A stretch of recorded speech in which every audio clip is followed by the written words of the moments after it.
And for most of the ride, she was giving me the same gauzy version that she'd always given me. That life for them wasn't really that hard, that it was a good place to grow up. As we finally approach Greenwood, I see a big sign. It's painted in brown, and it says in white letters, Greenwood, cotton capital of the world. And then we approach the Yazoo River. The Yazoo River is fed by the Tallahatchie River. And Aunt Charlotte said that when she was young, she was baptized in the Tallahatchie River. But as she's saying that, I also know that something else happened in that river. Because that river is the place where they found the body of Emmett Till, who was lynched by white men when he was 14 because they thought that he had done something untoward to a white woman. And after they killed him, they had sunk him in that river, tying a cotton gin fan around his neck. I know that Emmett Till was just 4 years older than my own father, and that like my father, his mother had also fled north.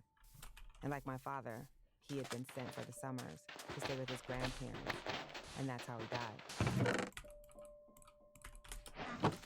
And for some reason, it's at the river's edge that Aunt Charlotte finally starts to talk.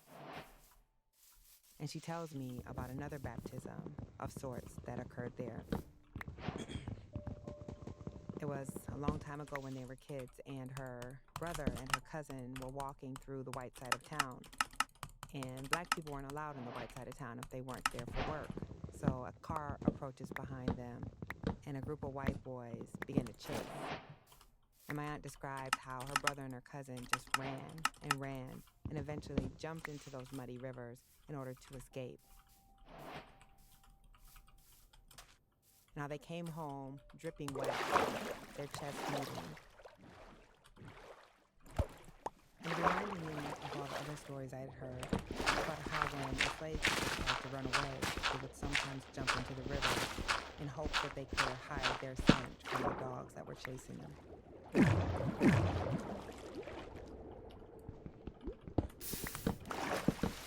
then she told me about another brother had to come home. He came to warn the family that his cousin had sold to a white plantation owner, and everyone understood what that meant. You could not stand up to white plantation owners in the South if you were black and live to tell that story. So her own father had to grab his Winchester and another rifle, and they guarded him through the night in a well-practiced vigil to ensure that he would be safe until they could whisk him away to the north.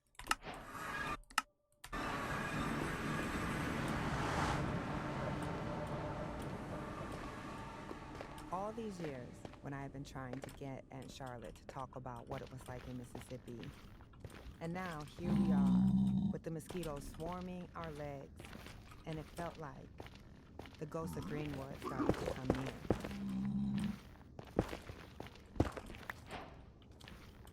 For the first time, I started to get a glimpse of my family story. And the stories were in the land and in the water, in the Tallahatchie that flowed to the Yazoo, and the Yazoo that flowed to the Mississippi, and the Mississippi whose muddy waters created the delta that this vast land was named after. And that river created soils that were so rich that they led to the expansion of cotton unlike anything that the world had seen. And it also helped to fuel the modern American economy. This river, the Mississippi River, brought so much life and so much death. It created the fertile land that made Cotton King and lavished riches on the white people who owned almost all of it. But it also led to the pain and suffering for the black people who had to work almost all of it.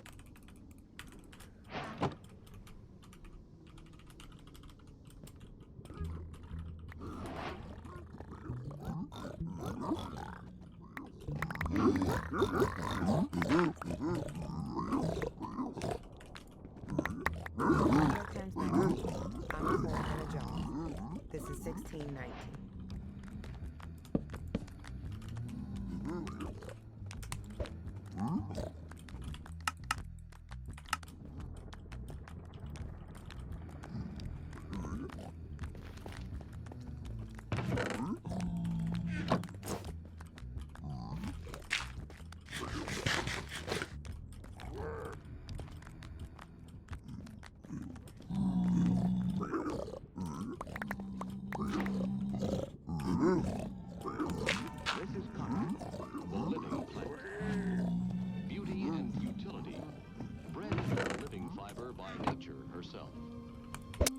nature working with her incomparable tools. The sun and the air, the soil, the rains, and the wonder of growth.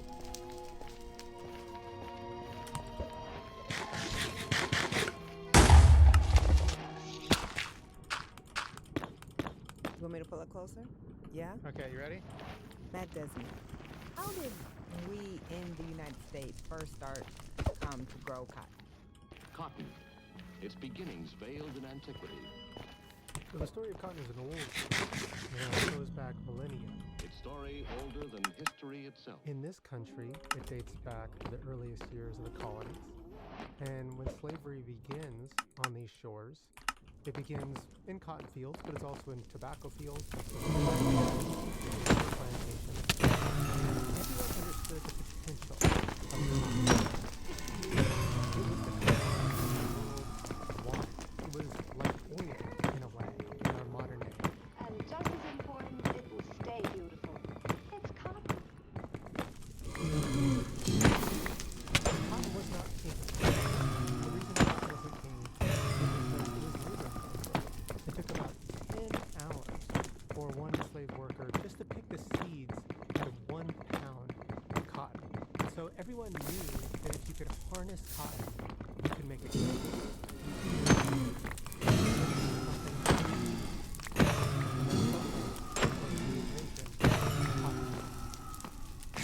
And the credit to Eli Whitney broke the bottleneck, and suddenly you were able to clean as much cotton as you can grow.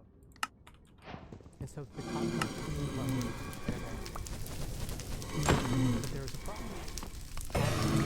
You could only grow cotton on the same type of land for about 3 years before that soil was depleted. So, where did we get the land?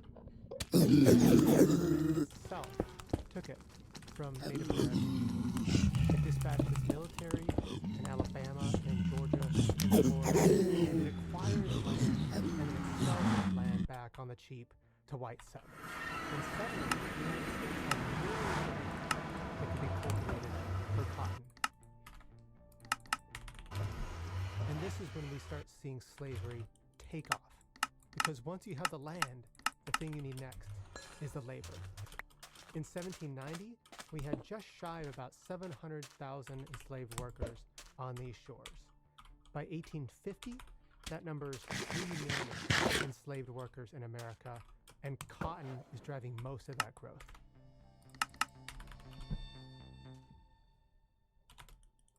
You know, we all learn about Eli Whitney and the cotton gin at 4th or 5th grade. It's kind of a